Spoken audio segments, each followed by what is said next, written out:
I'll do two talks back to back. Dr. Mahesh Kumar is not able to attend, unfortunately. So I'm going to be giving the talk on disc edema, approach to disc edema and disc pallor, as well as OCT neuro-ophthalmology back to back. Then I'll hand it over to Dr. Swati for talk. So we'll come to approach to a patient with disc pallor and disc edema. This has already been discussed that you need to know the history. How did the vision loss happen? How quickly did it happen? Are there any associations, any headaches, any ocular motility deficits, any other neurological deficits? So this history becomes important. Examination, Dr. Ankur has already discussed, but specifics here again, you need to look at the ocular movements, the pupil reflex, because these are very important. Of course, in fundus, you need to be able to describe the disc, what does it look like, and we'll come to a few pictures of the disc there.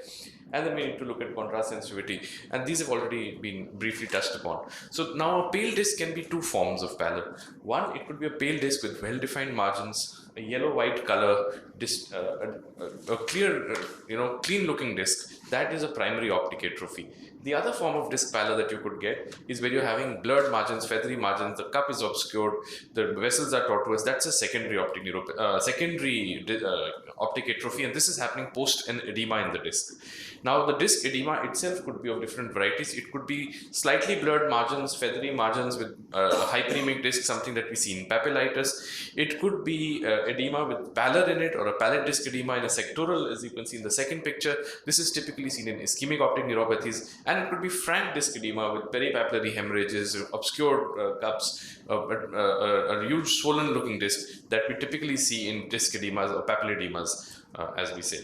So now in terms of investigations for that, we have to be looking at the visual fields. You can have different forms of visual field defects in disc pallors and disc edema cases. The OCT, which can again guide you whether there's any thinning, and we'll discuss that in the subsequent talk after this. The VER, visual evoked response, and this will be discussed in the slide on electrophysiology, as well as the neuroimaging will be discussed a little later.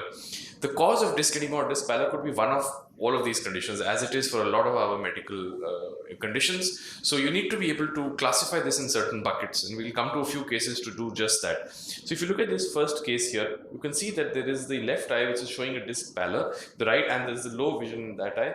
In the right eye, it seems to be doing quite normal in this case, and this was after a case of trauma. So here you can see that there is an injury, there's a fracture of the optic canal, and that's led to a traumatic optic neuropathy. So this is a case of a primary optic atrophy, a clean looking yellow pale disc that is there. Let's come to this. The second case, which is a case of bilateral disc pallor, again a primary optic atrophy, clean looking distinct disc margins, vision loss in both the eyes. When you look at the, so the diagnosis could be one of many, from optic neuritis to compressive neuropathies, toxic optic neuropathies. The fields here are giving us a hint that there is a bitemporal hemianopia, and we see that there's a large pituitary lesion. So again, a primary optic atrophy there. Another case here of what is a primary optic atrophy, bilateral temporal disc pallor. So the entire disc is not pale here. This could be hereditary neuropathies, this could be LHO, and this could be toxic neuropathies, because we can see central scotomas on the visual fields, and these will also be discussed with you subsequently in that.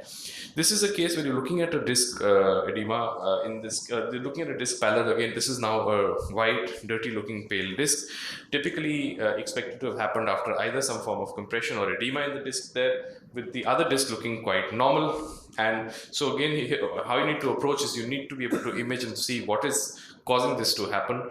And here we can see that there was a mass in the back meningioma which was compressing on the optic nerve and leading to this kind of disc edema, which was somewhat mixed between a primary and a secondary. So it wasn't a frank edema there, but there were some blurred margins that had happened. A young lady who's having a subacute vision loss in one of the eyes, the other eye seems to be doing okay. You can see that there is a disc edema, slightly feathery margins, and this is the case of papillitis or optic neuritis, again a classic that one should be able to identify. Young person typically who is overweight, obese, having these discs which are looking very, very swollen in both the eyes. There are peripapillary hemorrhages. The MRI in this case was normal. This was a case of idiopathic intracranial hypertension or papilledema, and these are again cases you have to image to be able to rule out any kind of an intracranial space occupying lesion.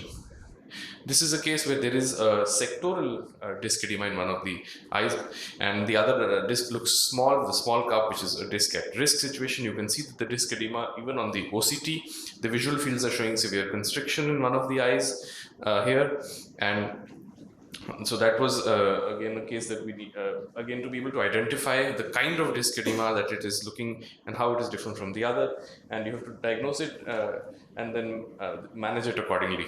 And that management portion will be not taken up in this course. So take home messages is identify the kind of disc edema or disc pallor, put it in a bucket of diagnosis. Typically, is it inflammatory, is it demyelinating, is it ischemic, and then onwards you can approach the patient on the investigations based on the bucket that you put the patient in.